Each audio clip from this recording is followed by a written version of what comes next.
RK मुशायरा media. अस्सलामु अलैकुम वरहमतुल्लाहि वबरकातुहू। अल्हम्दुलिल्लाहि रब्बिल आलमीन वस्सलातु वस्सलामु अला सय्यिदिल मुरसलीन व अला आलिहि व अस्हाबिहि अत्ताहिरीन इला यौमिद्दीन, अम्मा बाद। क़ाल अल्लाहु तबारक व तआला फ़िल क़ुरानिल मजीद वल फ़ुरक़ानिल हमीद। अऊज़ु बिल्लाहि मिनश शैतानिर रजीम। बिस्मिल्लाहिर रहमानिर रहीम। इक़रा बिस्मि रब्बिकल्लज़ी खलक़, खलक़ल इंसाना मिन अलक़। इक़रा व रब्बुकल अकरम अल्लज़ी अल्लम बिल क़लम, अल्लमल इंसाना मा लम यअलम। वक़ाल अल्लाहु तबारक व तआला वज़कुरू इज़ अंतुम क़लीलुम मुस्तज़अफ़ून फ़िल अर्ज़ तख़ाफ़ून अन यतख़त्तफ़कुमुन्नास फ़आवाकुम व अय्यदकुम बिनस्रिहि व रज़क़कुम मिनत-तय्यिबाति लअल्लकुम तशकुरून। वक़ाल अल्लाहु तआला इन्ना नहनु नज़्ज़लना ज़िक्र व इन्ना लहु लहाफ़िज़ून। वक़ाल अन्नबिय्यु सल्लल्लाहु अलैहि वसल्लम खैरुकुम मन तअल्लमल क़ुरान व अल्लमह, औ कमा क़ाल अलैहिस्सलातु वस्सलाम मन अहानल आलिम फ़क़द अहानल इल्म वक़द अहानल इल्म फ़क़द अहानन नबी वमन अहानन नबी फ़क़द अहान जिब्राईल वमन अहान जिब्राईल फ़क़द अहानल्लाह वमन अहानल्लाह फ़क़द अहानहुल्लाहुल क़ियामा यौमल क़ियामा, औ कमा क़ाल अलैहिस्सलातु वस्सलाम। बुज़ुर्गों, कलमे शरीक भाइयों, हमारी कौम के गयूर नौजवानों, पर्दे में तशरीफ फरमा इज्जतदार माओ बहनों,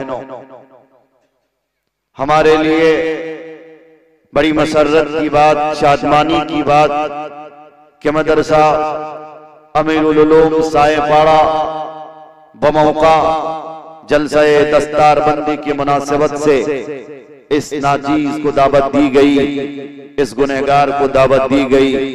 और जैसा कि हजरत मौलाना यूनुस साहब कासमी दामद बरकातहुमुल आलिया फरते मोहब्बत में इस गुनहगार के लिए बहुत से ऐसे जुमले का इस्तेमाल उन्होंने किया जो मुझे लगता कि मैं अपनी कमियों को ज्यादा जानता हूं कि मैं इस लायक नहीं। और उससे कबल हजरत मौलाना अबू सुफियान साहब कासमी जो उड़ीसा के नायब अमीर शरीयत हैं, फिक्र अंगेज आलिम दीन, और उससे कबल हजरत मौलाना साबिर साहब कासमी जिनकी थोड़ी सी गुफ्तगू ने मेरे दिल के करंट को उजागर किया, ईमान में करंट लगाया। अल्लाह तबारक व तआला से दुआ करता हूँ अल्लाह हमारे अकाबिरीन के साया को कायम रखे और इनके साया आतिफत में हमें जिंदगी नसीब फरमावे। बुजुर्गों, मौलाना मरगूबुर रहमान साहब और इस इदारे के खजानची, सेक्रेटरी, अरकान कमेटी, बाशिंदगान सायपाड़ा और दूर दराज से आने वाले अब आप तमाम कलमा शरीफ का मैं तहे दिल से शुक्रिया अदा करता हूं। और शुक्रिया अदा करते हुए पहली गुजारिश आप सबसे मैं इतनी सी करता हूं, हमारे जलसों में, हमारी कॉन्फ्रेंसों में जिस तरह की भीड़ इकट्ठा होना चाहिए उस तरह की भीड़ इकट्ठा नहीं होती। दिल दुखता है उस वक्त जब कहीं अगर इज्तिमा होता, वहां तो अल्हम्दुलिल्लाह भीड़ बहुत इकट्ठा हो जाती, लेकिन जहां हमारे उलमा की मजालिस और महफिल होती, अल्लाह वाले तशरीफ लाते, वहां लोगों के पास वक्त भी नहीं होता। इसमें कुछ कमियां और कुछ गलतियां मेरी खुद हैं। अपनी कमियों, अपनी गलतियों को नजरअंदाज इंसान को नहीं करना चाहिए। और एक बड़ी तादाद में लोग पेट की खिदमत के लिए आप देख रहे होंगे मार्केट में टहल रहे हैं। मैं दुआ करता हूं अल्लाह ताला से कि अगर उन भाइयों ने पेट की खिदमत से फरागत हासिल कर ली हो तो अल्लाह ताला उन्हें भी तौफीक दे और वो भी कुर्सियों की जीनत बन जाए। आज की तारीख 26 जनवरी की तारीख है और हम सब जानते हैं कि मेरा वतन 15 अगस्त 1947 को आजाद हुआ था और इस वतन को जमहूरियत का जो तमगा मिला, हिंदुस्तान का आईन और हिंदुस्तान का संविधान जिस तारीख को लिखा गया वो तारीख 26 जनवरी की तारीख है। इसलिए इस दिन को यौम जमहूरियत के नाम से हम जानते हैं, पहचानते हैं। बुजुर्गों, इससे कबल के मैं अपनी बात को आगे बढ़ाऊं, एक बात शिकवा शिकायत के तौर पे हमारी कौम की नाअहली कह ले, हमारी कमी कह ले, या ये कि वो लोग जो अपने आप को दानिश्वर कहलाते हैं उनकी कमी कह लें, हमने अपनी तारीख अपने बच्चों को कभी नहीं बताई। जंग आजादी में खुसूसन 1754 से लेकर 1919 तक, बल्कि मैं कहता हूं 1902 तक खासकर आपको जो तारीख में अस्माए गिरामी शोहदाए इस्लाम मिलेंगे वो तकरीबन 99% हजरत उलमाए किराम की ज़ात मुक़द्दस आपको मिलेंगे। ये तारीख के साथ छेड़छाड़ है, ये तारीख के साथ खिलवाड़ है कि आज हम अगर बयान भी करते तो 1857 से आगे की बात करते हैं, जबकि नवाब सिराजुद्दौला के नाना अली खान वर्दी ने जब कलकत्ता की दो बड़ी कंपनियां, एक कंपनी डायमंड हार्बर कंपनी और दूसरी कंपनी फोर्ट विलियम के नाम से जानी जाती, इन दोनों कंपनियों का रुख अंग्रेज ने किया और इन दोनों कंपनियों में जगह लेने की कोशिश की। तो जानते हैं आप, अली खान वर्दी को जब इस बात की खबर लगती तो अली खान वर्दी जाते हैं अंग्रेजों से मुकाबला के लिए। अल्हम्दुलिल्लाह, खुशी की बात कि 1754 में अली खान वर्दी ने जंग की सबसे पहली जो आवाज बुलंद करी, उनके साथ उनके कुछ हमरा इकट्ठा हुए और उनके हमरा होते हुए वो पहुंचते हैं डायमंड हार्बर कंपनी, वो पहुंचते हैं फोर्ट विलियम कंपनी। देखते हैं कि अंग्रेज के कुछ लोग यहाँ पर चापलूसी कर रहे हैं और एक मुसवदा तैयार कर रहे हैं हिंदुस्तान को गुलाम करने की। शायद आपको न पता, उस वक्त नवाब सिराजुद्दौला के नाना अली खान वर्दी ने उनसे जंगें लड़ी और उस जंग में अली खान वर्दी को कामयाबी मिली, फतह नसीब हुई। और ये जंग लड़ने के बाद जब अंग्रेज के कुछ नापाक लोग छुपने के लिए फोर्ट विलियम कंपनी में गए, फिर उन्होंने वहां उनका मुकाबला किया, वहां जाकर उनके साथ पंजा आजमाई की कोशिश की, लेकिन इस बीच वो ज़ईफ हो चुके थे और ज़ौफ होने की वजह से, ज़ईफ और नातवा और कमजोर होने की वजह से अपने नवासे नवाब सिराजुद्दौला को हाकिम बनाते। नवाब सिराजुद्दौला के हुक्मरान पहुंचते हैं फोर्ट विलियम कंपनी और वहां जाकर जंग लड़ने का ऐलान करते, लेकिन इसी बीच कुछ आस्तीन के सांप उनके साथ हमरा हो गए थे।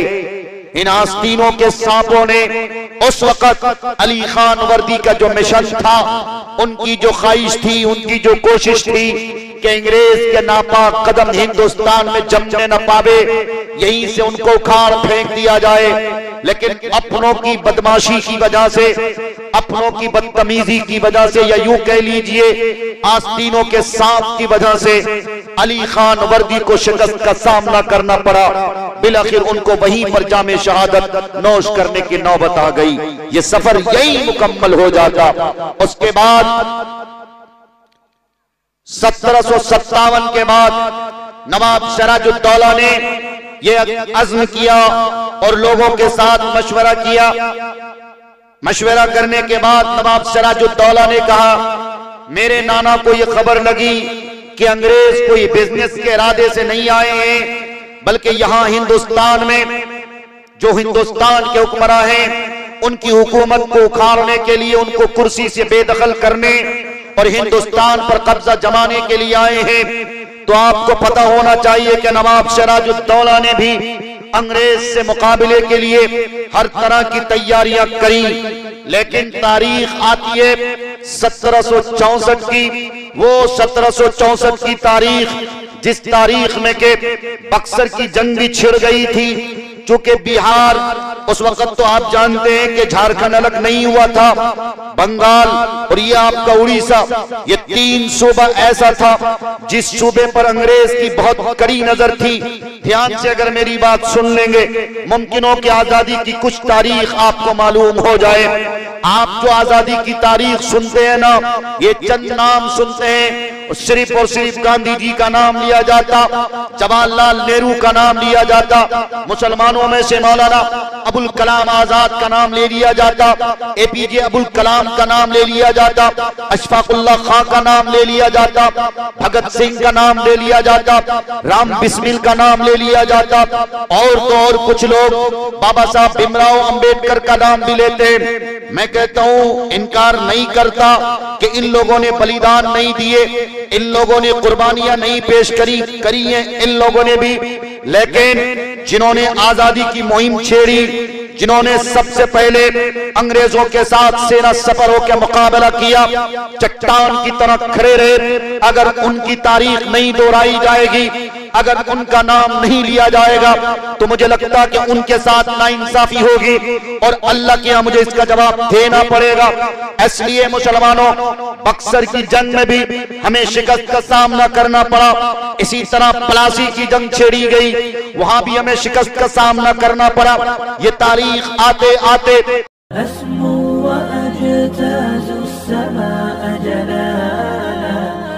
RK मुशायरा मीडिया 1764 से 1767, फिर उसके बाद तारीख आती है और तारीख का वो दौर आता, वो सुनहरा बाब आता है, जिस तारीख को और जिस बाब को कायम कौन करते हैं?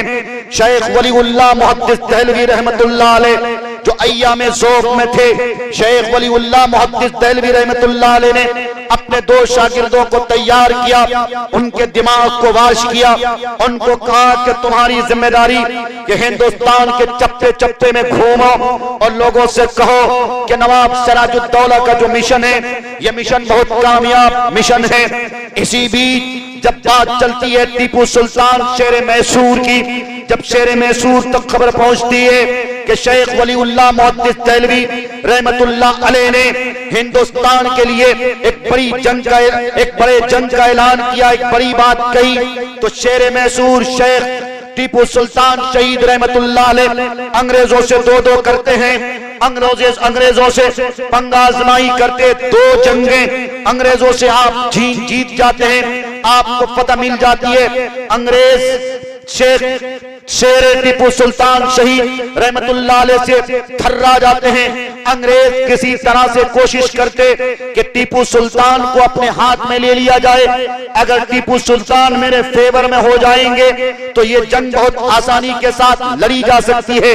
लेकिन बीच में रोक कर एक बात ये कहता हूं, 1767 के बाद, बल्कि 1764 के बाद ही से, यानी के नवाब सिराजुद्दौला के नाना के शहादत के बाद, नवाब सिराजुद्दौला के नाना अली खान वर्दी के शहादत के बाद, आप जानना चाहेंगे तो जान लें, ये आपका उड़ीसा, मेरा बिहार और आपका और हम सबका बंगाल, जो उस वक्त मुर्शिदाबाद दारुल हुकूमत थी, आप जान लें कि किसी तरह से भी उनकी ख्वाहिश थी कि मैं किसी तरह पहले इन 3 सूबों में अपना कदम जमा लूं, इन 3 सूबों को कब्जा कर लूं। मेरा जिला पूर्णिया, जिस जिले से मैं आता हूं, जिस जिले से कटकर किशनगंज बना है, जिस जिले से कटकर कटिहार बना है, जिस जिले से कटकर अररिया, मधेपुरा और सहरसा बना, और भी बहुत सारे जिले बने हैं। उस वक्त मेरा जिला पूर्णिया वो जिला नहीं था, बल्कि उसको भी सूबे का दर्जा हासिल था। नवाब सिराजुद्दौला की बहुत से रिश्तेदार वहां पूर्णिया जिला में, पूर्णिया सूबे में रहा करते थे। आप जानकर हैरान रहोगे, हम लोग जो आज सबसे ज्यादा चाय की चुस्की लेते हैं, मुअर्रिखीन ने यह भी लिखा कि अंग्रेज का कदम जब जमने लगा किसी तरह से, जब उसने उड़ीसा में, इसी तरह बंगाल में, इसी तरह से बिहार में कदम जमा लिया, तो अंग्रेजों ने कुछ चीजें फ्री ऑफ कॉस्ट देने की बात कही, यानी कुछ चीजें फ्री करना शुरू कर दी। ठीक इसी तरह जिस तरह से आपने देखा होगा जब जियो लॉन्च हो रहा था, उससे पहले कि जियो अपना रिचार्ज के पैसे बताते, उससे पहले कि सारे प्लान्स बताते, जियो ने क्या किया था, जगह जगह बड़े बड़े चौराहों पे इंटरनेट फ्री कर दिया। जब फ्री सर्विस खूब कर दी, नौजवानों को जियो की लत लगा दी, नौजवानों ने बगैर इंटरनेट के जिंदगी गुजारना मुहाल समझ लिया। जब मरने जीने की कस्में खा ली, तो आपको पता होना चाहिए जियो के मालिक अंबानी ने क्या किया, थोड़ा सा टैक्स लगाया, फिर देखा कि ये लोग और आगे बढ़ रहे हैं, इनकी चस्की, इनकी चुस्की और बढ़ रही है, तो उसने थोड़ा टैक्स और बढ़ाया। धीरे धीरे करके देख रहे हैं आप इंटरनेट पर कितना पैसा आजकल सर्फ होता है। पहले हम 249 में करते थे, अब वही रिचार्ज 249 से हटकर 299 तक पहुंच गया। यही मिशन और यही काम, यही टेक्नोलॉजी और इसी दिमाग का इस्तेमाल अंग्रेज ने किया था। अंग्रेज ने उस वक्त बिहारियों को, बंगालियों को और उड़ीसा वालों को चाय पिलाना शुरू किया। देखा कि इन लोगों को चाय की लत धीरे धीरे लग रही है। अपनी कंपनियों में काम करने वालों को चाय के थोड़े टैक्स बताए। जब देखा कि बंगालियों को और बिहारियों को और उड़ीसा वालों को अब तो चाय की लत लग गई है, फिर पूरी तरह से चाय में टैक्स लगाया। कंपनी का डिमांड बढ़ने लगा, कंपनी अब वसीतर होने लगी, कंपनी के नुमाइंदे बढ़ने लगे। इस तरह से बढ़ते बढ़ते जब कदम हिंदुस्तान के और सूबों में जमाने की कोशिश की, उस दिल्ली में बैठे हुए हमारे बड़े अकाबिर अल्लाह वाले शेख वलीउल्लाह मुहद्दिस देहलवी रहमतुल्लाह अलैह ने अपने 2 शागिर्दों को तैयार किया। इसी तरह से शेर मैसूर टीपू सुल्तान शहीद रहमतुल्लाह अलैह ने भी अंग्रेज से जिहाद करना और जंग लड़ना शुरू किया। 2 जंगें तो आपने फतह पाई। अंग्रेज को सबसे ज्यादा हदफ था बदला लेने का हदफ, किसी तरह से या तो टीपू सुल्तान को मार दिया जाए, या तो ये कि टीपू सुल्तान को पैसा देकर, पैसे का लालच देकर, ज़ेवरात का लालच देकर, इसी तरह से और चीजों का लालच देकर किसी तरह अपने चुंगुल में कर लिया जाए। लेकिन टीपू सुल्तान शहीद रहमतुल्लाह अलैह का एक कहावत मशहूर है कि शेर की एक दिन की जिंदगी गीदड़ के 100 साल जिंदगी से बेहतर है। टीपू सुल्तान शहीद रहमतुल्लाह अलैह को आज 26 जनवरी के इस दिन पर, जिस दिन को यौम जमहूरिया कहते हैं, खराज अकीदत पेश करते हैं। सबसे पहले अगर आजादी के लिए किसी ने इस जुमले का इस्तेमाल किया और बवांगे दोहल अंग्रेजों से सेना सफर होकर मुकाबला किया, तो वो मैसूर का शेर टीपू सुल्तान शहीद रहमतुल्लाह अलैह है, जिसने अंग्रेज से पंगा आजमाई की, जिसने अंग्रेज को चैलेंज किया, आ जाओ तुम्हारी फौजें देखते हैं कितनी ताकत है। लेकिन कहता हूं ना, कहने वालों ने कहा दिल के फपूले जाग उठे सीने के दाग से, इस घर को आग लग गई घर के चिराग से। टीपू सुल्तान शहीद रहमतुल्लाह अलैह के भी कुछ आस्तीनों के साथ तैयार हुए। उन्हीं के साथ रहने वाले उन कमबख्तों ने उनसे गद्दारी की और चौपसी की, अंग्रेज से तमगा हासिल करने के लिए, अंग्रेज से इनाम लेने के लिए, और बिलाखिर हजरत टीपू सुल्तान शहीद रहमतुल्लाह अलैह को भी शहीद कर दिया जाता। बुजुर्गों, उसके बाद का मरहला अकाबिरीन उलमाए देवबंद का अलकिस्सा मुख्तसर वक्त में, और आपको दारुल उलूम सहारनपुर मज़ाहिरुल उलूम से तशरीफ लाए हुए उस मेहमान मुकर्रिर को भी समाअत करना। ज़िम्नन में ये बात बता रहा हूं, चूंकि मैंने कल उस जलसे में, यानी कि हजरत मौलाना शेर उड़ीसा मौलाना अब्दुल रहमान कटकी दामद बरकातुहुल आलिया, हजरत मौलाना यूनुस साहब दामद बरकातुहुल आलिया कासमी के गांव में मैंने वादा किया कि कल थोड़ी सी जंग आजादी पे मैं रोशनी डालूंगा बैठ के। उसके बाद शेख वलीउल्लाह मुहद्दिस देहलवी रहमतुल्लाह अलैह के तरबियत याफ्ता 2 शागिर्दों ने हिंदुस्तान भर में घूम घूम कर अंग्रेजों के खिलाफ पॉलिसी इख्तियार की, अंग्रेजों के खिलाफ लोगों को बताने की कोशिश की कि अंग्रेज हिंदुस्तान में अपना कदम जमा रहा। एक बात बीच में रोक के और कहता हूं, अगर मेरे मकान पर कोई कब्जा करेगा तो दर्द पहले मुझे होगा, गैर को दर्द बाद में होगा। इसलिए ये कहता हूं कि उस वक्त हिंदुस्तान में हुकूमत किसकी थी? मुसलमानों की थी, मुसलमानों की हुक्मरानी थी, मुसलमानों की बादशाह थी। इसलिए मुसलमान बढ़ चढ़ के हिस्सा ले रहे थे। खुसूसन बादशाहों में, हुक्मरानों में जो आखिर के कुछ हुक्मरान गुजरे हैं, उनमें एक नाम हजरत औरंगजेब आलमगीर रहमतुल्लाह अलैह का आता है, जिसको आज हुकूमत बहुत गलत सलत तारीख के साथ पेश करती है। हजरत औरंगजेब आलमगीर रहमतुल्लाह अलैह ने हिंदुस्तान में मंदिरों को भी महफूज रखा था, लेकिन कुछ ऐसे तारीख के खिलवाड़ लोग, तारीख से छेड़छाड़ करने वाले लोग हजरत औरंगजेब आलमगीर रहमतुल्लाह अलैह पर इल्जाम लगाते हैं, बाबर पर इल्जाम लगाते हैं कि इन्होंने मंदिरों को तोड़कर मस्जिदें बनवाई थी। हिंदुस्तान में हिंदू भाइयों को वरगलाने की कोशिश करते हैं। हिंदू भाइयों, ऐसा नहीं हो सकता है। हम कल भी आपके भाई थे, आज भी आपके भाई हैं, कल भी हम आपके भाई रहेंगे। हमारे नबी हजरत मोहम्मद मुस्तफा सल्लल्लाहु अलैहि वसल्लम ने हमें पड़ोसी से मोहब्बत करने की तालीम दी, और आपने फरमाया तेरा पड़ोसी अगर यहूदी क्यों न हो, वो यहूदी जो शुरू जमाने से ही हमारे ईमान का दुश्मन रहा है, हमारी शरीयत का दुश्मन रहा, जब पड़ोसी के साथ उसने सलूक का मामला करने की आप अलैहिस्सलाम ने ताकीद फरमाई थी। तो ऐ हिंदू भाइयों, किसने आपके कान भरे?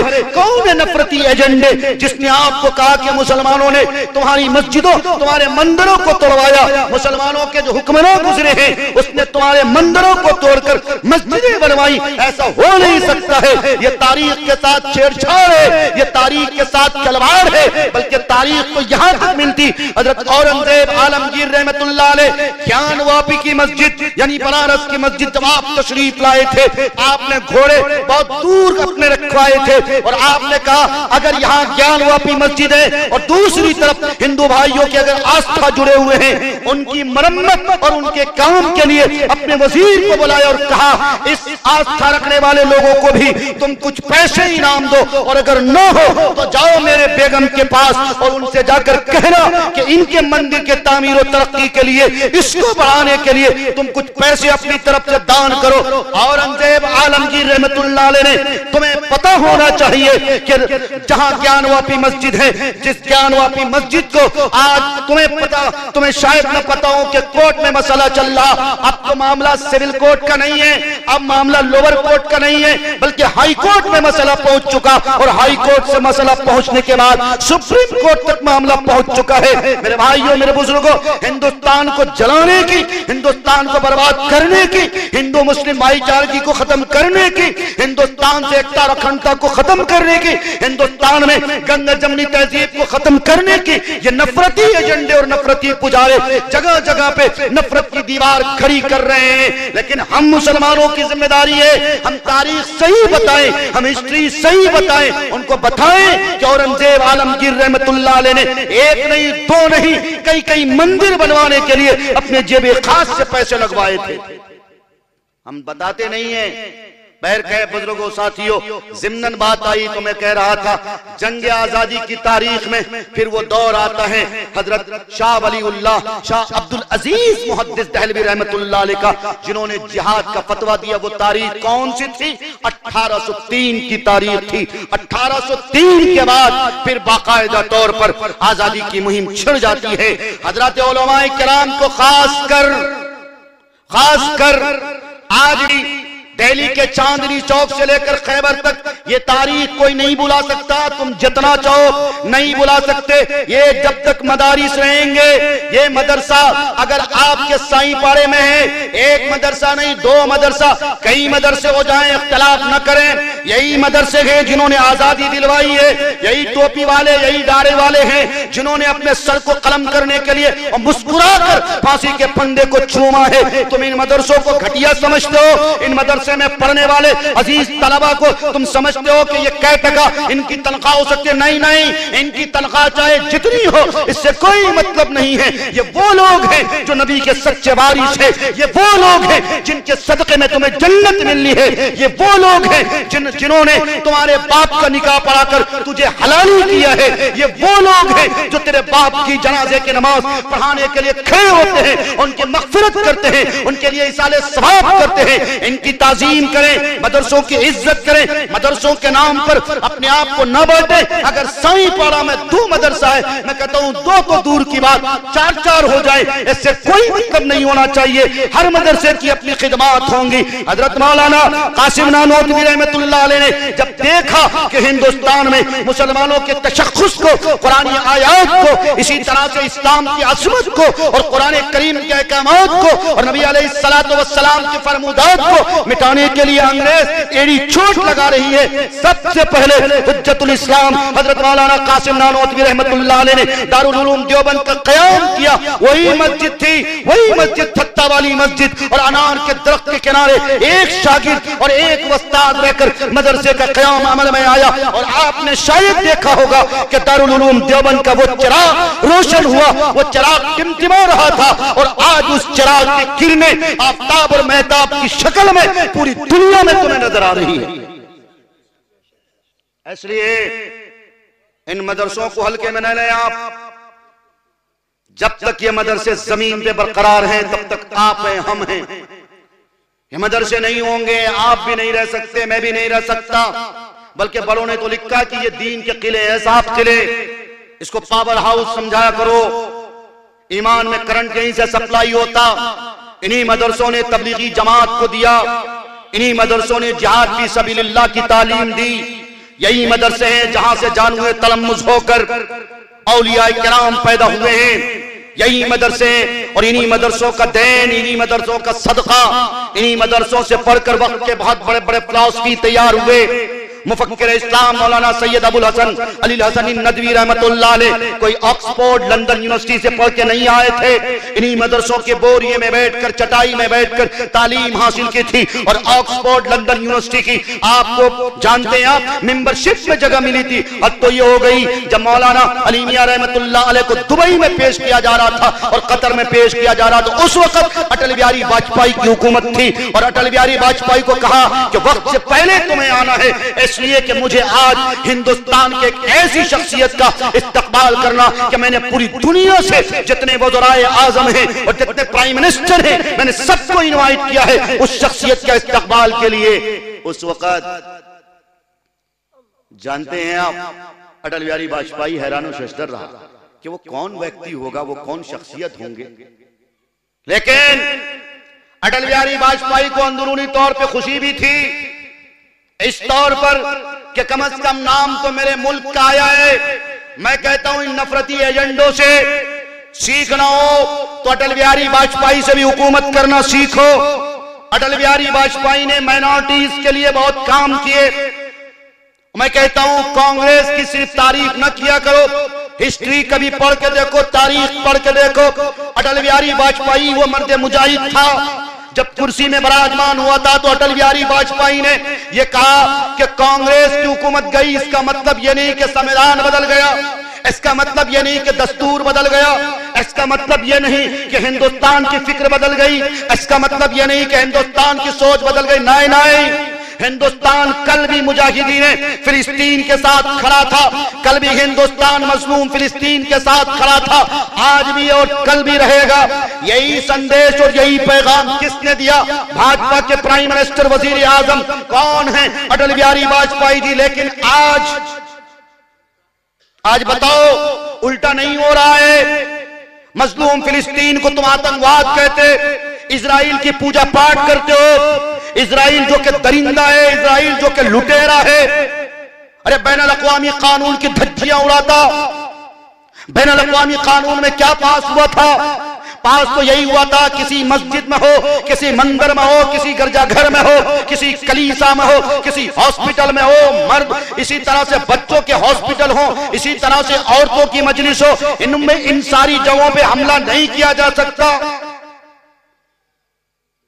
एक भी कोई तुम्हें ऐसा बताओ कि तुमको या गज्जा के मुजाहिदीन हो या फिलिस्तीन के मुजाहिदीन हो, जिसने किसी हॉस्पिटल पे हमला किया, जिसने किसी गिरजाघर पर, किसी इबादत की जगहों पे हमला किया, नहीं किया। तुमने किया शिफा हॉस्पिटल में हमला, तुमने किया मस्जिद अक्सा पर हमला, तुमने एक मुअज्जिन को अजान देते हुए पूरी मस्जिद को उड़ा दिया। मुअज्जिन अल्लाहु अकबर कहते हुए उसी मस्जिद के मेहराब के नीचे दब के रह गया। जालिम तुम हो, जाबिर तुम हो, दहरिया तुम हो, आतंकवाद तुम हो। और आतंकवाद मुसलमानों को कहते हो, नहीं हो सकता मुसलमान आतंकवाद, इसलिए कि मुसलमानों का रिश्ता उस नबी बरहक से जुड़ा हुआ है जो मानवता के सम्मान के लिए इस धरती में तशरीफ लाए थे, जिनका संदेश इंसानियत की खिदमत थी, जिनकी तालीम मोहब्बत की तालीम थी, जिन्होंने गैरों को गले से लगाया, जिन्होंने दुश्मनों को सजाएं नहीं दी बल्कि उनके हक में दुआएं दी। लेकिन इसमें सबसे बड़ी गलती हमारी और आपकी है। फिर आप कहेंगे कैसे? मैं कहता हूं इसलिए कि आज मुसलमान नहीं है। अल्लामा इकबाल रहमतुल्लाह अलैह ने क्या खूब कहा था, यूं तो सैयद भी हो, मिर्जा भी हो, अफगान भी हो, तुम सभी कुछ हो, बताओ कि मुसलमान भी हो। खानदानी रिश्ते हमें बहुत याद हैं साहब कि मैं शेख हूं, मैं पठान हूं, मैं सैयद हूं, मैं सादात घराने से हूं। लेकिन मामलात में हजरत इतने पीछे हैं, इतने पीछे हैं कि बेटियों को तरके में से कायदे से जायदाद भी निकाल के नहीं देता। बेटे की जमीन लबे रोड और बेटी की जमीन बंजर जमीन जहां फसल भी न उग सकती हो। मामलात में हम इतने पीछे कि मस्जिद का सेक्रेटरी बनने के लिए लड़ाइयां, इतने गंदे, इतने निकम्मे, इतने गिरे हुए, मदरसों के नाम पर खाना जंगी, ईदगाह कब्रिस्तान के नाम पर खाना जंगी। ये कौम कहां तरक्की कर सकती है? नहीं कर सकती। भूल गए अस्लाफ की तारीख।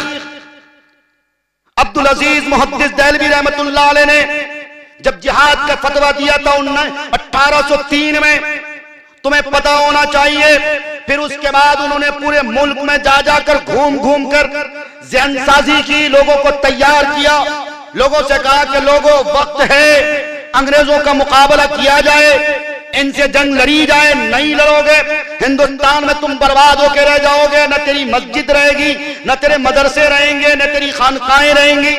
लेकिन आज बताओ, हम अपने अस्लाफ की तारीख को भुलाकर तबलीगी जमात का साथी उलमा की कदर नहीं कर रहा, मुजाहिदीन आजादी की कदर नहीं कर रहा। वो समझता है कि मैं ही सबसे बड़ा हूं। मदरसे चलाने वाले ये मोहतमीम हजरात, इनकी भी बहुत खैरियत दी जाएगी, इनके पास हवेली बन जाती है, इनके पास बड़ी बड़ी लग्जरिया गाड़ियां आ जाती हैं, इनका पेट जहन्नम की तरह उगने लगता है। खिदमत खल्क कोई नहीं कर रहा, समाज की खिदमत, लोगों की खिदमत, तालीम को किस तरह से फरोग मिले कोई नहीं कर रहा। एक्का दुक्का लोग कर रहे हैं, उसी की वजह से अल्लाह इस धरती के निजाम को चला रहा है। हमें मिसाल लेनी चाहिए, हमें दलील लेनी चाहिए गज्जा के उन मुजाहिदीन से जिनकी तादाद बिल्कुल मुख्तसर। इसलिए तो कुरान करीम में अल्लाह तबारक व तआला फरमाता, वज़कुरू इज़ अंतुम क़लीलुम मुस्तज़अफ़ून फ़िल अर्ज़ तख़ाफ़ून अन यतख़त्तफ़कुमुन नास फ़अवाकुम व अय्यदकुम बिनस्रिही व रज़क़कुम मिनत-तय्यिबात लअल्लकुम तशकुरून। अल्लाह ने कुरान में फरमाया, याद करो उस दिन को जब तेरी तादाद मुट्ठी भर की थी, फिर उसके बावजूद हद तो ये हो गई, तुम्हारा इस्तेहसाल किया जा रहा था, तुम्हारी रोजी रोटी तंग की जा रही थी, जमीन तेरे लिए तंग की जा रही थी, तुमको मारा जा रहा था, तुम्हारी जमीनें छीनी जा रही थी, फांसी के फंदे पर लटकने के लिए मजबूर किया जा रहा था। लेकिन उसके बावजूद हजरत सहाबा किराम की वो मुकद्दस जमात है जिन्होंने सुरखरुई पाई, जिन्होंने फतह पाई। यही वो जमात है जिस जमात के लिए अल्लाह तबारक व तआला इन्ना फतहना लका फतहम मुबीना की बशारत देता। यही वो जमात है जिस जमात की खुशखबरी और जिस जमात की तारीफ अल्लाह कुरान करीम में मुख्तलिफ अल्फाज से करता। कहीं कहता उलाइका हुमुल मुहतदून, कहीं कहता उलाइका हुमुर राशिदून, कहीं अल्लाह कुरान में कहता उलाइका हुमुल फाइजून, कहीं अल्लाह वस्साबिकूनल अव्वलून मिनल मुहाजिरीन वल अंसार। पूरी आयत पढ़ो, रिजवानुल्लाहि ताला अन्हुम अजमईन रज़ियल्लाहु अन्हु का तमगा किसको मिला? हजरत सहाबा किराम को मिला। कौन वो लोग थे जो अल्लाह से एक बार कहते थे मता नसरुल्लाह, अल्लाह की मदद करीब आती थी, और कहता अल्लाह का कलाम कहता अला इन्ना नसरुल्लाहि करीब, घबरा नहीं मेरी मदद तेरे साथ है।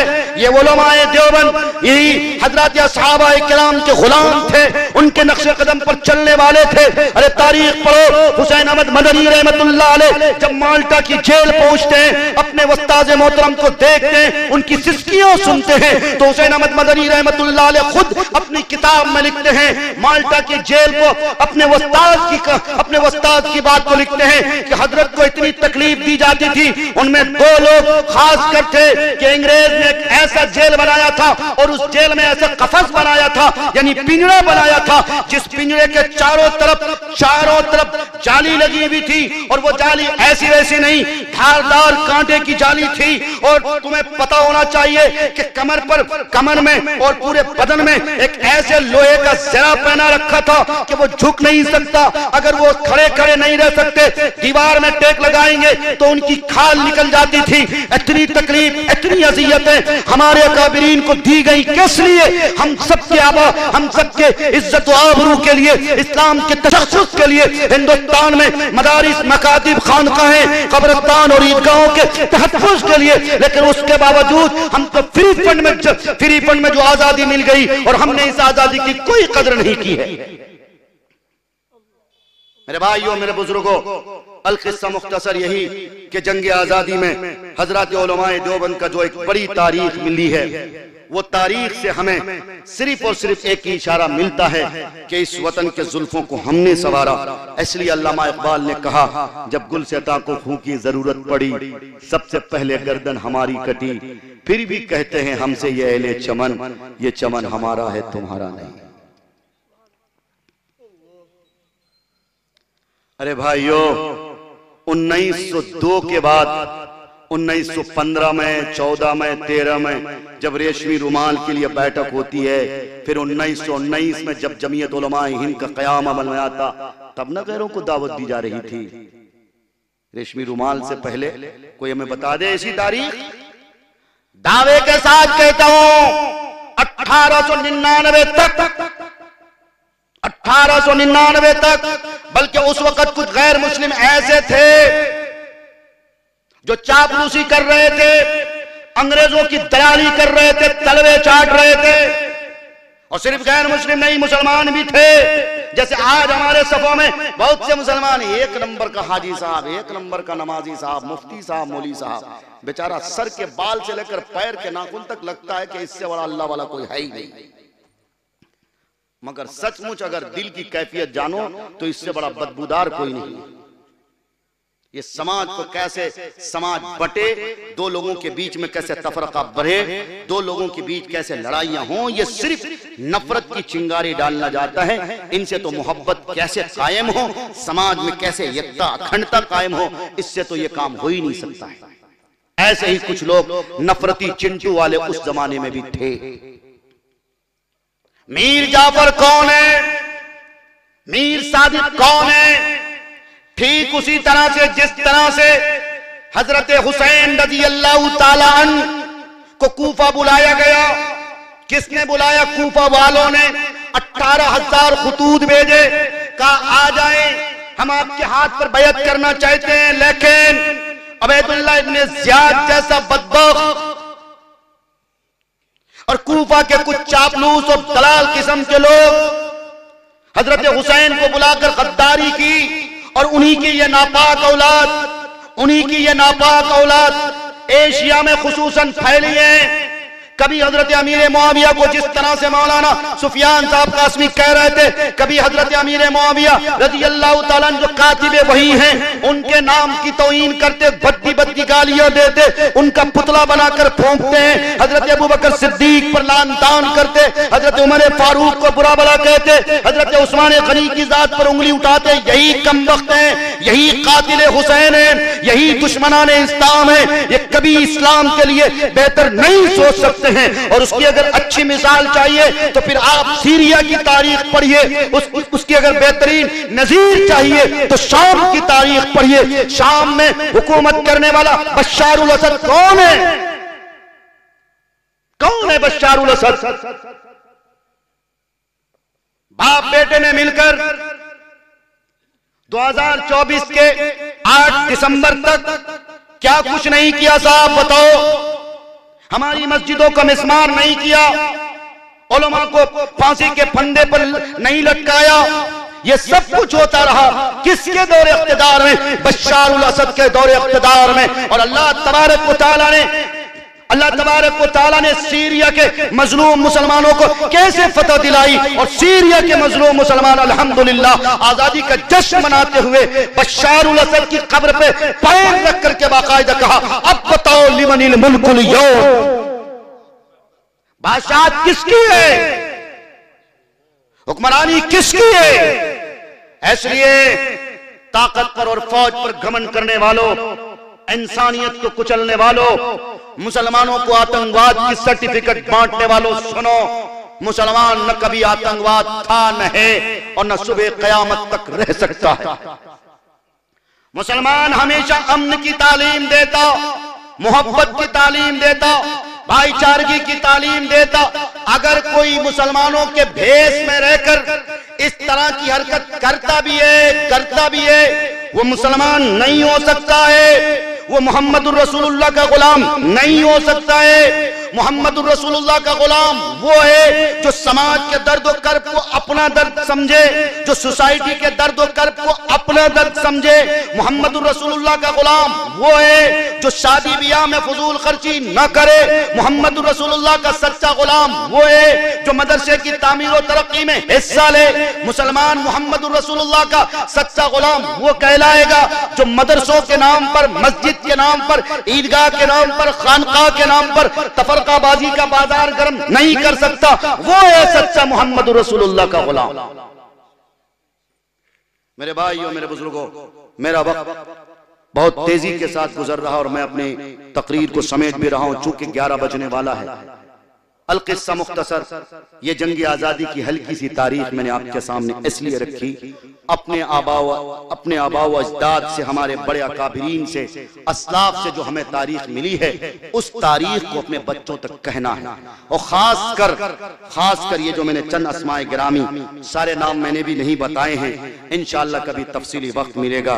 ये असल में ऐसी लंबी तारीख है कि इसके लिए कम से कम 2 घंटा चाहिए है, लेकिन हमारे पास हजरत अकाबिर मौजूद हैं, लफ्फाजी नहीं करनी चाहिए। मैंने आपको जो अस्माए गिरामी बताए हैं, कम से कम उन अस्माए गिरामी का नाम हजरत मौलाना कासिम नानोतवी, इसी तरह मुहद्दिस दहलवी, अब्दुल अजीज मुहद्दिस दहलवी, इसी तरह से मौलाना उबैदुल्लाह सिंधी, मौलाना रशीद अहमद गंगोही, हाजी इमदादुल्लाह मुहाजिर मक्की, मौलाना फजल हक खैराबादी, इसी तरह से मौलाना हकीमुल उम्मत थानवी, इसी तरह से मौलाना शफी उस्मानी, इसी तरह से हाफिज जामिन शहीद, और राम बिस्मिल का भी नाम लिया जाएगा, भगत सिंह का भी नाम लिया जाएगा, अशफाकुल्लाह खान का भी नाम लिया जाएगा, पंडित जवाहरलाल नेहरू का भी नाम लिया जाएगा। मैं नहीं कह रहा कि उनका नाम नहीं लिया जा सकता, लिया जाएगा। हमारे अकाबिरीन ने उनको लिया है साथ में, और हमारे अकाबिरीन ने कहा हम लोग एक ही थाली में खाएंगे, जब जाकर के अंग्रेज को बताएंगे कि याद रखो हिंदू और मुसलमान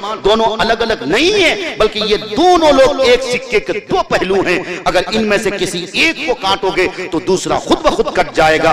दोनों ने मिलकर हिंदुस्तान के जुल्फों को संवारा है। इसलिए हम गांधी जी का भी नाम ले, बाबा साहब भीमराव अंबेडकर जिन्होंने खूबसूरत संविधान लिखा, आईन लिखा, जिसमें मुसलमानों के मजहबी मसाइल को उन्होंने अच्छी तरह से जानकारी के बाद उन्होंने लिखा और हमारे लिए आजादी दी। मजहबी मामलात में किसी तरह से दखल अंदाजी नहीं की। आज जो ये दोगली हुकूमत और ये दोगली पॉलिसी बनाने वाले, चाहे हमारे वक्फ की प्रॉपर्टी पर कब्जा करने की बात करता है, इसी तरह 3 तलाक पर पाबंदी किया है, इसी तरह से और भी बहुत सारे ऐसे कानून जो आईन के खिलाफ है, जो हिंदुस्तान के संविधान के खिलाफ है, जो बाबा साहब भीमराव अंबेडकर की मिशन और उनकी तहरीक के खिलाफ है। अगर वो लोग इस तरह का कानून बनाता भी है, हम वही मुसलमान हैं, हम वही हिंदुस्तानी हैं जिस हिंदुस्तानी मुसलमानों के मुफक्किर ने कहा था, सारे जहां से अच्छा हिंदोस्तां हमारा, हम बुलबुले हैं इसकी, ये गुलस्तां हमारा, गुर्बत में हो अगर हम, रहता है दिल वतन में,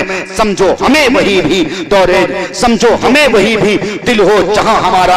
हम वही लोग हैं जिसने कहा था मजहब नहीं सिखा था आपस में बैर रखना, हिंदी हैं हम, वतन है हिंदोस्तां हमारा।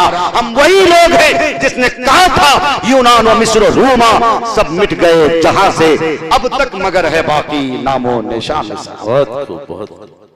इसलिए आप सबकी, हम सबकी जिम्मेदारी है स्कूल और कॉलेजेस में 26 जनवरी और 15 अगस्त के नाम पर लड़कियों को, बच्चियों को डांस कराने वालों, अपनी बेटियों को भेजकर तमाशा बनाने वालों, आज तुम देख लो, ग्रुप चेक कर देख लो, कितने कॉलेजेस हैं, कितने स्कूल्स हैं, कितने कोचिंग सेंटर, गैर को छोड़ो, हमारे अपने कुछ ऐसे लोग हैं जिनको शरीयत का नहीं पता, इस्लाम का नहीं पता, वो भी बच्चियों को सॉन्ग के नाम पर, कमर हिलाने पर मजबूर करते। ये लोग कौन लोग हैं? ये लोग मोहम्मद रसूलुल्लाह के सच्चे गुलाम नहीं हो सकते हैं। इन्हें क्या पता कि बेटियां इज्जत हुआ करती हैं, बेटियों को इस तरह से स्टेज पे लाकर डांस कराना और सॉन्ग के नाम पर उससे कमर हिलवाना, ये सरासर जुल्म है, ये सरासर पाप है। इसलिए अगर आपकी बच्ची, आपकी बिटिया भी किसी ऐसे स्कूल और किसी ऐसे कोचिंग सेंटर या किसी ऐसी यूनिवर्सिटी में पढ़ती है, मैं कहता हूं अपनी बेटियों को 26 जनवरी और 15 अगस्त के नाम पर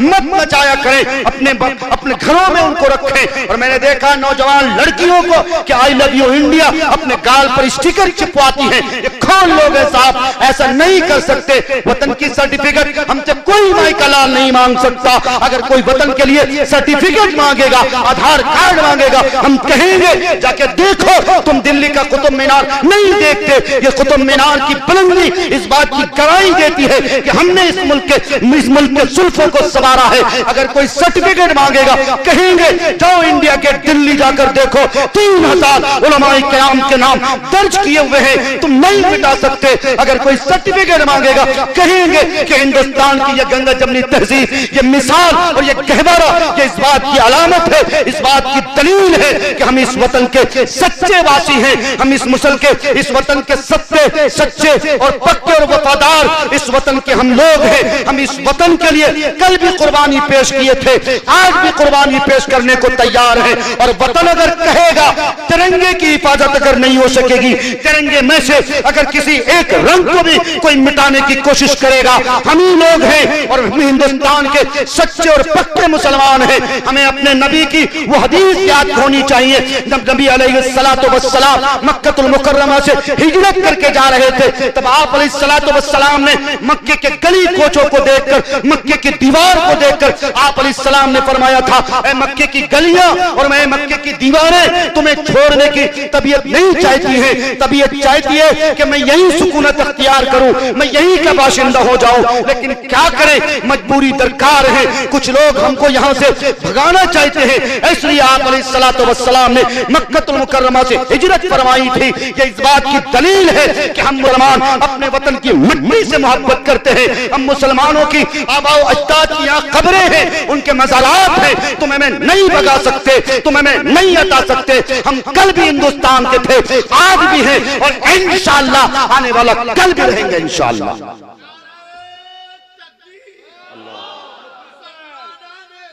जिंदाबाद, जिंदाबाद, जिंदाबाद, जिंदाबाद, अल्लाहु अकबर, जिंदाबाद, जिंदाबाद। अल्लाहु अकबर। बहुत। इसीलिए किसी ने कहा था, नफरतों के नाम भी हम तबस्सुम करते हैं, मोहब्बतों के साथ हम तकल्लुम करते हैं। ये हमसे वतन की सर्टिफिकेट मांगते हैं, अरे हम तो वतन की खाक से तयम्मुम करते हैं। ये वतन से वफादारी का सबूत मांगते हैं, हम तो वतन की खाक से बोलो तयम्मुम करते हैं। तो जो लोग अपने वतन की मट्टी से तयम्मुम करे, तुम उन्हें कतई और हरगिज इस वतन का गद्दार नहीं कह सकते।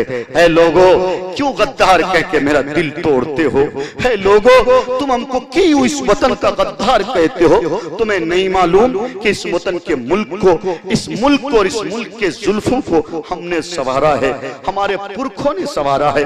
हम तुम्हें कहां कभी गद्दार कहते हैं, बल्कि तुम्हें तो अपना भाई कहते हैं। चूंकि हमारे प्रोफेट ने आप अलैहिस्सलातु वस्सलाम की बेइज्जत के लिए, गॉडफ्री हैगनेस ने तो यही कहा था, the social services and welfare works are regarded very important and highly valuable deeds in every plate. Nowadays many organisations and centres are shuttered. मुसलमानों के नबी सिर्फ नहीं हैं, आप अलैहिस्सलातु वस्सलाम तो इंसानियत के नबी हैं, चरिंद परिंद के भी नबी हैं। इसलिए गैर मुस्लिम शायर भी ये कहने पर मजबूर होता, हम किसी दीन से हों काइले किरदार तो हैं, हम सना खाने शहे हैदरे कर्रार तो हैं।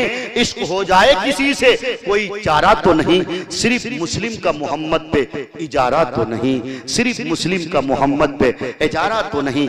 जब कुंवर सिंह बहंदर जैसा शायर ये कह सकता है कि मुसलमानों के सिर्फ मोहम्मद नबी नहीं है, तो हम भी सीना चौड़ा करके कहते हैं। इसीलिए तो आप अलैहिस्सलातु वस्सलाम ने जब ताइफ की गली में दुश्मनाने इस्लाम ने असीयतें दी थी, आपके सरे मुबारक से लेकर पैर मुबारक तक पूरे बदन को लहूलुहान किया था, आपने मुस्कुरा कर ऐसों के लिए दुआएं की थी। हम तो वो हैं जो अपने दुश्मनों को दुआएं देते हैं।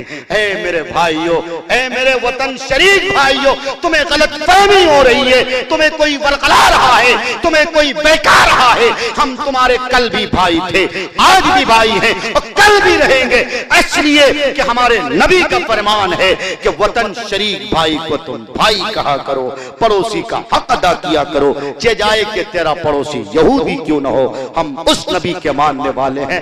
इसलिए मेरे भाइयों, मेरे बुजुर्गों, मेरी बात खत्म हो रही है। आखिरी बात आप सबसे इतनी सी गुजारिश करता हूं, मैंने हदीस का एक टुकड़ा भी पढ़ा था और कुरान की एक आयत भी पढ़ी थी, वो आयत का तर्जमा सिर्फ करके आपसे गुजर जाऊंगा। मैंने कुरान करीम की सबसे पहली आयत पढ़ी थी, अल्लाह के रसूल सल्लल्लाहु अलैहि वसल्लम पर जो सबसे पहली आयत नाजिल हुई थी वो इक़रा बिस्मि रब्बिकल लज़ी खलक़ थी। मतलब क्या है? अल्लामा इक़बाल ने कहा था, हैरत है कि तालीम और तरक्की में है पीछे जिस कौम का आगाज इक़रा से हुआ था। वो कौम जिस कौम के प्रोफेट पर, जिस कौम के सीनाए मुक़द्दस पर सबसे पहली आयत इक़रा नाजिल हुई थी, आज वो कौम तालीमी पसमानदगी का शिकार है। आज उस कौम के नौजवान रात के 2-2 बजे तक, 1-1 बजे तक, 12-12 बजे तक ट्रीमेनियन खेलता है। आज उस कौम के नौजवानों के हाथ में मोबाइल है और उससे गेम खेलता है, फाइबर और पता नहीं कौन कौन सा गेम वो रात भर खेलता है। नौजवान छोकरियों से वो बात करते करते अपनी आंखों की बीनाई को कमजोर कर लिया है, अपने चेहरे से रौनक और रूहानियत को खत्म कर दिया है। ऐ कौम के गयूर नौजवानों, तुमसे ये वतन पुकार पुकार के कहता है, तुमसे तुम्हारी शरीयत पुकार पुकार के कहती है, तुमसे तुम्हारे अस्लाफ की रूहें पुकार पुकार के कहती हैं, आओ ना राह रास्त पे आ जाओ, आ जाओ अल्लाह की रस्सी को मजबूती से थाम लो, आओ मोहम्मद रसूलुल्लाह की सच्ची गुलामी इख्तियार करो, आओ अपने सर पर और अपने गले में मोहम्मद रसूलुल्लाह की गुलामी का पट्टा बांध लो। दुनिया चाहे जितनी कोशिशें कर ले, बातिल निजाम बनाने वाले, बातिल ताकतें, फिस्ताई ताकतें चाहे जितनी तंजीमें बना ले, चाहे जितनी कोशिशें कर ले, कुरान कहता है तम्मत कलिमतु रब्बिका सिद्क़न व अदला ला मुबद्दिला लिकलिमाति। बातिल ताकतों और जालिमों जाबियों सुनो, अमेरिका तू भी सुन लो, और इसी तरह इजराइल तू भी सुन ले, और इसी तरह बर्तानिया और बैनुल अक़वामी कानून बनाने वाले तू भी सुनो। तेरी हुक्मरानी हमेशा के लिए नहीं, तेरा कानून हमेशा के लिए नहीं है, तेरा संविधान सबके लिए हमेशा के लिए नहीं है। इस धरती में निजाम चलता है तो अल्लाह का चलता है, दस्तूर चलता है तो अल्लाह का चलता है, हुकूमत चलती है तो अल्लाह की चलती है। कुरानी अहकाम को इस धरती में लागू किया जाना है। कौले मोहम्मद कौले खुदा, फरमान न बदला जाएगा, बदलेगा जमाना लाख मगर कुरान न बदला जाएगा। तो इंशाअल्लाह तालीमी रस्सी को मजबूती से थामेंगे इंशाअल्लाह। जैसे रात के 12-12 बजे 1-1 बजे तक मोबाइल की तिलावत करके, नौजवान छोकरियों की इज्जत को उजागर करके, तालीम के नाम पर बेटियों की इज्जत नीलाम करके, हाँ यही कर रहे हैं हमारे कुछ मालदार साथी वो भी हैं जो अपनी बेटियों को एक स्कूटी दे देते हैं और एक हजरत बंदर दे देते हैं, और ये देने के बाद समझते हैं कि मेरी छुट्टी हो गई, अब तो मेरी बेटी महान डिग्री लेके आएगी, मेरी बेटी तो ये करेगी वो करेगी। ठिंगा भी कुछ न कर पाएगी, घबराओ नहीं, मरने के बाद तेरी बेटी कभी तेरे लिए फातिहा भी न करेगी, कभी तेरी बेटी तेरे लिए दुआ भी न करेगी। तो वो बेटवा, जिस बेटवा को तुम बहुत ज्यादा अय्याशी की जिंदगी गुजारने पर मजबूर करते हो, अपने बेटे को तुम कभी मोहम्मद रसूलुल्लाह की गुलामी की तालीम नहीं देते। तेरा बच्चा छोटा सा बच्चा होता है, 3 साल का 4 साल का मासूम बच्चा होता है, LKG में नाम लिखवा, तो कभी तौफीक हुई कि मदरसा अमीरुल उलूम में बच्चों को भेजकर कुरान की तालीम दे दो, कुरान नूरानी कायदा की तालीम दे दो? नहीं तौफीक होती है, बस उनको A फॉर एप्पल पढ़ाते हो, B फॉर बल्ला और C फॉर कैट पढ़ाते हो। इसलिए जब तेरे बच्चे तेरी कब्र पे जाएंगे वही A फॉर एप्पल पढ़ेंगे और B फॉर बल्ला और C फॉर कैट और इसी तरह से ये सब कुछ पढ़ करके तेरे कब्र पे सुनाएंगे। फरिश्ता भी हंसेंगे और कहेंगे वाह तूने क्या अच्छी औलाद दी है, इसकी तरबियत किस अच्छे ढंग पे तूने की है। घबरा मत, आज तेरी गर्दान ज़रब यज़रिबू से गिर जाएगी। फिर उसके बाद फरिश्ता वो जोरदार तमाचा जो तुझे लगाएगा, 70 हाथ तू जमीन में धंस जाएगा। फिर कहेगा अल्लाह ताला की तरफ से यह आर्डर होगा, फरिश्तों से कहा जाएगा कि तूने दुनिया में नेक औलाद क्यों नहीं तैयार की। ऐ वो जिम्मेदार लोगों, ऐ वो मालदार लोगों, ऐ वो ठेकेदारों और जमींदारों, अपनी बेटियों के हाथ में स्कूटी थमाने वालों और मोबाइल देकर संतुष्टि हासिल करने वालों, बेटियों की रात में खैरियत लिया करो। कहीं ऐसा तो नहीं कि तेरी बेटी इस मोबाइल के जरिए से किसी से संपर्क में तो नहीं है। इसलिए मेरे भाई और मेरे बुजुर्गों, हाथ जोड़ के कहता हूं, ऐसी तालीम जो मगरिबी तहजीब और सकाफत को हवा दे, ऐसी तालीम जो बेहूदगी और आवारगी को फरोग दे, ऐसी तालीम से अपनी बच्चियों को जाहिल रखना बेहतर है। ये मारूफ राई का जुमला नहीं, अल्लामा इकबाल ने कहा था, अल्लाह से करे दूर तो तालीम भी फितना, इमलाक भी जागीर भी, औलाद भी फितना, नाहक के लिए उठे जो शमशीर भी फितना, शमशीर ही क्या नारे तकबीर भी फितना। और बात आ गई नारे तकबीर, तो एक बात और माजरत के साथ कह देता हूं, आप लोग सुनने के मूड में ना इंशाअल्लाह, हजरत मौलाना को सुन के जाएंगे ना इंशाअल्लाह, दुआ से पहले कोई एक बच्चा भी नहीं उठेगा ना इंशाअल्लाह। अगर इसकी जरूरत हो तो क्या करोगे? हाँ, नहीं ये तो ऐसी जरूरत है कि आपको जाना ही पड़ेगा, लेकिन उसके बाद आ जाएंगे, है ना। मौलवी के चक्कर में पता चला कि यहीं एक साहब तकरीर कर रहे थे और बेचारा एक 20 से 12 बार ऐसे उठ रहा था, ऐसे उठ रहा था। मौलवी साहब बैठ जाए, बेचारा मोहब्बत में बैठ रहा था। बैठते बैठते जब उनकी तकरीर लंबी होती गई वो बैठाते रहे, फिर जब उनकी तकरीर खत्म हो गई कि बेटा अब चले जाओ, क्या हज़रत काहे जाएंगे, जो करने के लिए जा रहे थे वो यही हो गया। इसलिए आप भर के वैसे मासूम लोग नहीं बनेंगे। जरूरत अगर शदीद हो तो बिल्कुल आप जा सकते हैं, वो हाजत कोई नहीं रोक सकता। बैरकर मेरे बुजुर्गों, बात नारे तकबीर की आई तो ज़िम्नन एक बात हाथ जोड़ के गुजारिश है, आपके उड़ीसा की मोहब्बत इतनी है, इतनी और ऐसी है जिस मोहब्बत की कोई नजीर नहीं है, कोई मिसाल नहीं है। मैं नहीं, मुझसे पहले बड़े बड़े अकाबिर और मैं माजी करीब में मुनाजिर इस्लाम हजरत मौलाना सैयद ताहिर हुसैन गयावी नव्वरल्लाहु मरक़दहु अक्सर कहा करते थे कि उड़ीसा जैसी मेहमान नवाजी मैंने हिंदुस्तान के किसी सूबे में नहीं पाई। ये वही उड़ीसा वालों की मोहब्बत है, ये उड़ीसा वालों का दस्तरखान है। लेकिन हाथ जोड़ के गुजारिश आप सबसे करता हूं, मोहब्बत में उलमाए किराम के आप खूब नारे लगाते हैं, 1.5 किलो 2-2 किलोमीटर 5-5 किलोमीटर तक नौजवान लड़के ये मोहब्बत में करते हैं, आपकी मोहब्बत को सलाम है। लेकिन हालात के तेवर अच्छे नहीं है, इसलिए जब गैर मुस्लिम की बस्तियों से मेरा गुजर हो तो ऐसी बस्तियों में हम नारे तकबीर न लगाएं। खासकर जब मंदिर के सामने से गुजर हो तो वहां अपनी आवाज को बंद कर दें। हमें एहतराम करना चाहिए। जब हम उनके धार्मिक स्थान की इज्जत और एहतराम करेंगे तो भी हमारी मस्जिद के आगे आकर इस तरह से जय श्री राम के नारे नहीं लगाएगा। हमारी तरफ से गलती होती है, हमने 12 रबीउल अव्वल के मौके पर और मुहर्रमुल हराम के मौके पर जुलूस निकाला है, उनके मंदिरों के आगे उनकी बस्तियों में जा जाकर हमने 12 रबीउल अव्वल में जुलूस निकालकर खूब नारे लगाए हैं, उनके जज्बात को ठेस पहुंचाया है। इसलिए जब उनकी भी बारी आती है तो वो भी खूब काम करते हैं। अब तो जानते ही हो ना, ला यत्तखिदिल मुमिनूनल काफिरीन औलिया मिन दुनिल मुमिनीन। बातिल तो कभी हमारा नहीं हो सकता, काफिर हमारा दोस्त नहीं हो सकता, ये कुरान कहता है। इसलिए मेरे भाइयों, इस मोहब्बत को थोड़ी समेटो और इस मोहब्बत को मुख्तसर करो। मौलवी साहब के जेब में ज्यादा से ज्यादा पैसा डाल दो, ये बहुत अच्छी मोहब्बत होगी, लेकिन ये नारा वाला थोड़ा सा कम करो। खासकर गैर मुस्लिमों की बस्ती में ज्यादा से ज्यादा, जहां आपकी बस्ती की शुरुआत हो रही हो, यहां से अगर इस्तकबाल कर रहे हो तो खैर मकदम है, शुक्रिया है। अल्लाह ताला से दुआ करता हूं अल्लाह हम सबको अमल की तौफीक अता करे। अच्छा, एक